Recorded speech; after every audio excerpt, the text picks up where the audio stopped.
अस्सलाम वालेकुम दोस्तों, आज हम बात करेंगे कि एयरबड्स जो हैं वो हमारे कानों को किस तरह नुकसान पहुंचा सकते हैं और उसके बाद हमारे सुनने की सलाहियत को किस तरह मुतासर कर सकते हैं। तो दोस्तों, हम जानते हैं कि जो हमारे कानों में आवाज़ आती है वो साउंड वेव्स की शक्ल में आती है। और इस तरह हमारे जो कान है उसके 3 पार्ट्स होते हैं, इनर पार्ट, आउटर पार्ट और मिडल पार्ट। जो हमारे कान का इनर पार्ट होता है उसको हम बेसिकली कोक्लिया भी कहते हैं, और कोक्लिया जो है ये हमारे कान में जो होता है और इनर पार्ट होता है, और ये फ्लूइड फिल्ड चैम्बर है, और उसके बाद इसके अंदर टिनी हेयर लाइक स्ट्रक्चर्स होते हैं, ठीक है।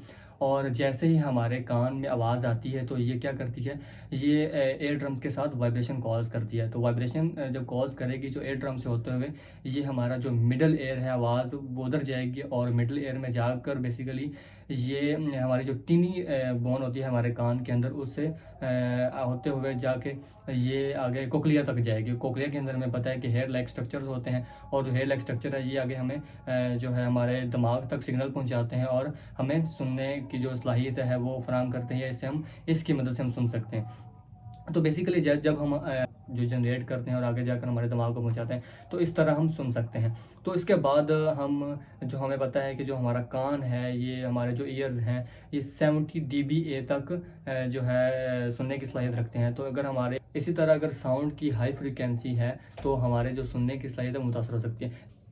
लेकिन यहाँ पर हम 60/60 रूल को फॉलो करते हुए हम एयरबड का इस्तेमाल कर सकते हैं। जो 60/60 से मुराद है कि 60 मिनट से ज़्यादा हम एयरबड्स को ना इस्तेमाल करें, और उसके बाद जो है जो 60 dBA है वो हमारे कानों की जो है नॉर्मल फ्रीक्वेंसी रेंज है, इस तरह हम आवाज़ सुन सकते हैं।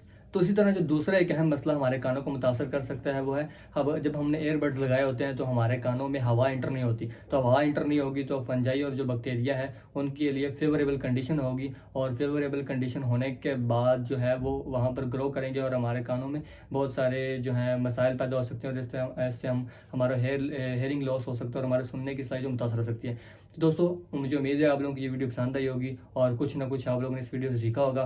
तो अगर आप लोगों को ये वीडियो अच्छी लगी तो दोस्तों के साथ शेयर करें और चैनल को सब्सक्राइब करें, ताकि आइंदा आने वाली तमाम वीडियोस आप तक पहुंच रहें। Thank you so much.